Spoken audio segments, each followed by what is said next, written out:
Bonjour à tous, j'espère que vous allez bien, j'espère que vous vous portez bien.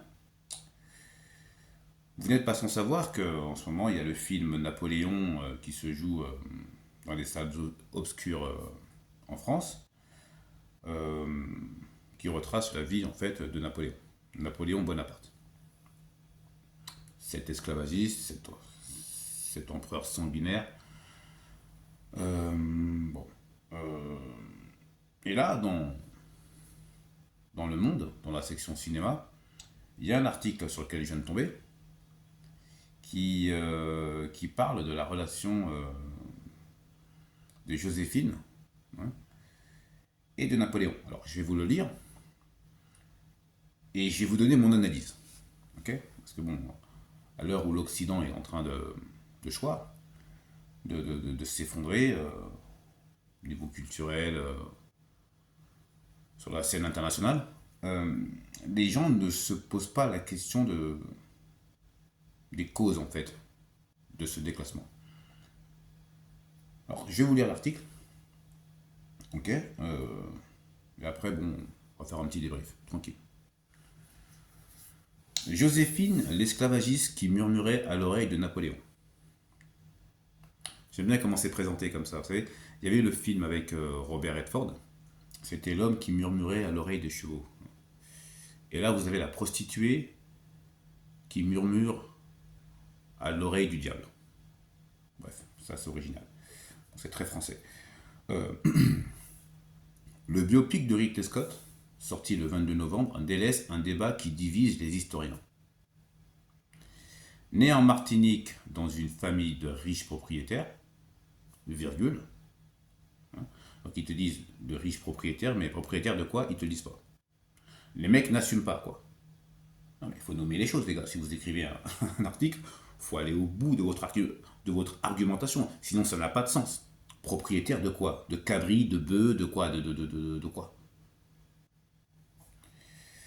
La future impératrice a-t-elle poussé son époux à rétablir l'esclavage outre-mer en 1802?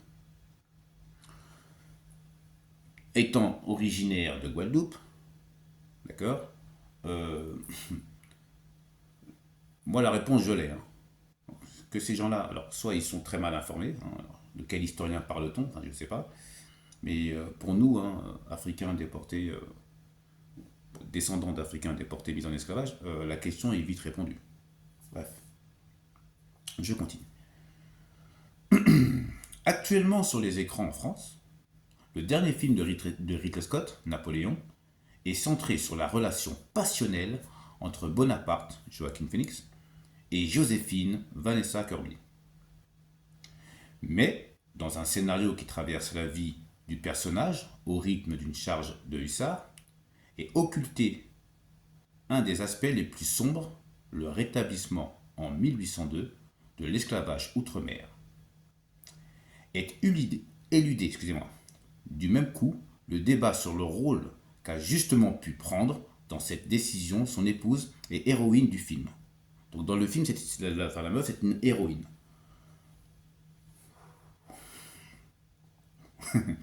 Joséphine est née en Martinique, aux Trois-Îlets, sur une plantation familiale qui comptait près de 200 asservis. Donc là aussi, pareil, ils disent pas les termes. Ils disent pas les termes. Ils disent pas les termes. Ils vont. Bon, je continue parce que sinon, demain encore. Enfin, demain on y est encore. Bref, calme-toi, mec.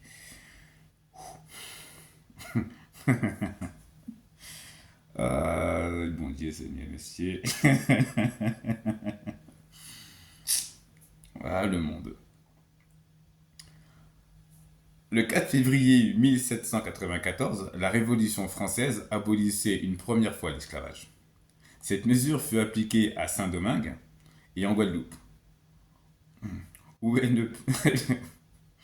Je rigole, excusez-moi, c'est nerveux, je suis désolé, c'est nerveux. Parce que ces gens-là m'énervent tellement. Ces gens-là m'énervent tellement. Mais c'est très français en fait. Je suis désolé, hein, je ris, c'est nerveux, c'est pas drôle. Hein. Je ris, c'est nerveux, donc je continue. Euh, où elle ne fut pas sans provoquer les troubles, guerres et massacres qui débouchèrent notamment sur l'indépendance d'Haïti. En revanche, elle resta lettre morte en Martinique. qui était passé provisoirement sous occupation anglaise avec l'assentiment des propriétaires blancs, les béquets, qui virent là le moyen de maintenir le système oppressif simplement sous pavillon britannique. Bon, c'est ce qui a sauvé les béquets. Alors, sinon, on aurait fini avec eux, en Martinique. Comme les Haïtiens et les Guadeloupéens ont fait, hein, donc on leur a réglé leur compte, mais en Martinique, ils sont restés parce que voilà, les Britanniques avaient décidé de les protéger. L'île redevint française en 1802, au moment où Bonaparte rétablissait la légalité de l'esclavage. Dans l'océan Indien, les propriétaires n'avaient jamais non plus appliqué l'abolition révolutionnaire. Ils rendirent grâce au nouveau chef de la France de rétablir la servitude. La Réunion devint en 1816 l'île Bonaparte.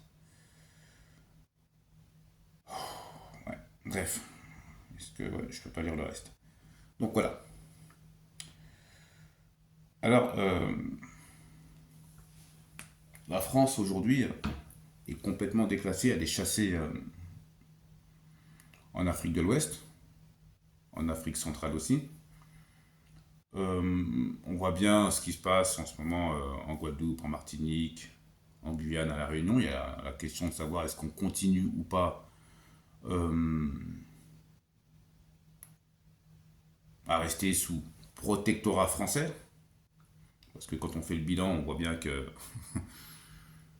voilà, on voit bien que quels que soient les statuts, alors on est passé de colonie à département. Maintenant on parle d'autonomie, mais la France veut conserver, comment dirais-je, un contrôle sur, comment dirais-je, sur ces territoires. Donc c'est une sorte de maquillage. Voilà comment nous sommes présents, voilà comment nous sommes présentés dans des œuvres artistiques, hein. Donc, le cinéma. Voilà. Dans les articles, on peine à nommer les crimes. Voilà, on ne dit pas les choses. Voilà, ces bourreaux là, il y avait une statue en Martinique de Joséphine. Les collectifs là-bas là, ont fait tomber la statue parce que bon, ces gens-là sont, enfin, pour nous, ce sont ce sont des criminels. Ce sont juste des criminels. Ce sont des monstres. Avoir une statue de Joséphine en Martinique ou de Napoléon, de même, voilà, on peut aller plus loin, hein, de Gaulle, chez nous, c'est comme nous jeter un crachat à la figure. Le Monde, d'accord, qui est le journal par référence, hein, dans sa rubrique cinéma, n'arrive même pas à nommer les crimes perpétrés par la France. Mais elle voudrait, hein, nous regarder en face et se réconcilier avec nous en nous disant voilà que demain va falloir qu'on s'assoie et qu'on puisse discuter, comment dirais-je, sans ombrage de ces choses. Vous présentez, alors bon, pour le coup là c'est pas la France, là c'est l'Occident, c'est les États-Unis. Ces personnes-là comme des grandes figures héroïques de l'histoire française, alors que pour nous ce sont des bourreaux. Enfin, moi je sais pas moi. Tous les films qu'on a pu voir sur Hitler, le mec n'a jamais été présenté comme étant un héros, ni sa maîtresse par exemple. Comment vous arrivez, à faire ça, les mecs? Mais le monde vous regarde. Non mais sans déconner, le monde vous regarde. Vous n'êtes que 12% de la population mondiale. Hein, là, je m'adresse aux locodèrnes. Quand tout le reste regarde ça, donc le film, je pense qu'il va circuler dans les salles obscures à travers le monde. Euh, Quel regard vous renvoyez, d'accord, aux Africains, aux Afro-descendants, même aux autres peuples? Comment vous arrivez à défendre ça? Vous n'êtes pas foutu de nommer, d'accord, de nommer les choses. C'est incroyable. Vous vous posez encore la question, et là, je vous l'ai lu, hein, les historiens sont divisés sur la question. Mais divisés de quoi? Vous êtes divisés de quoi, les gens? Oui, effectivement, Joséphine était une béquée, c'était une créole, ce qu'on appelle une créole, une béquée. Une raciste, d'accord. Alors, une béquée, c'est Les béquets pour nous sont ce qu'étaient les afrikaners en Afrique du Sud. Ou les néo-nazis dans les années 30. C'est pareil. C'est exactement la même idéologie, c'est pareil. Voilà ce qu'elle était. A-t-elle susurré à l'oreille de Napoléon pour pouvoir établir l'esclavage? Je crois que ça, c'est clair. S'en est suivi des massacres de populations, voilà, d'Africains déportés. Il n'y a pas à être divisé là-dessus. Le travail a été fait. Nous avons nos historiens. Nous avons fait le boulot. Nous vous avons mâché le travail. Tellement vous êtes incompétents, malhonnêtes. Et vous arrivez encore à nous pondre des merdes comme ça. Mais quelle honte. Et c'est vous, après, qui allez vous présenter en Afrique et leur proposer un partenariat gagnant-gagnant. Ces gens-là voient, hein, enfin, je sais pas, enfin, vous prenez vraiment les gens pour des imbéciles ou pour des enfants. Vous êtes incapable de traiter correctement des descendants d'Africains déportés, mis en esclavage, dans les territoires comme la Guadeloupe, la Martinique, la Guyane, la Réunion, de les traiter normalement, comme des Français à part entière, mais vous voulez aller en Afrique faire du business avec leurs ancêtres, ou avec leurs frères africains en fait, du continent. À qui allez-vous faire croire ça? Non, c'est une question que je pose. On est en 2023. Avec tout ce que vous avez fait, tout ce que vous faites encore. Je ne parle pas des lois que vous essayez de faire passer pour subventionner la. Comment dirais-je? Alors, je vais essayer de le dire gentiment, hein,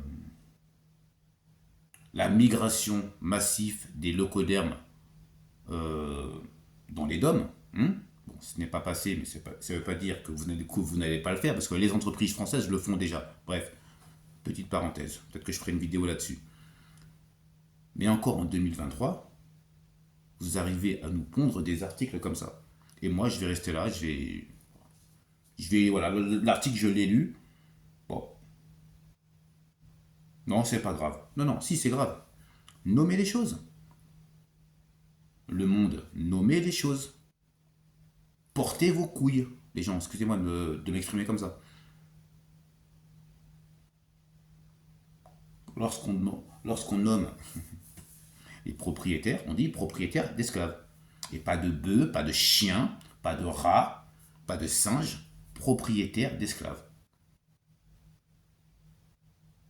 Alors vous n'en êtes pas fiers aujourd'hui, mais pendant longtemps ça a été la fierté française, hein, le triangle, enfin le commerce triangulaire. C'est d'ailleurs ce qui a fait que la France est la France. Sans ce commerce-là, la France serait un tout petit pays continental en Europe. En 2021, la France est le seul pays à détenir des colonies encore aujourd'hui, à être un empire colonial. Et je reviens justement sur qui dit empire dit empereur, donc Napoléon, et sa prostituée de Joséphine.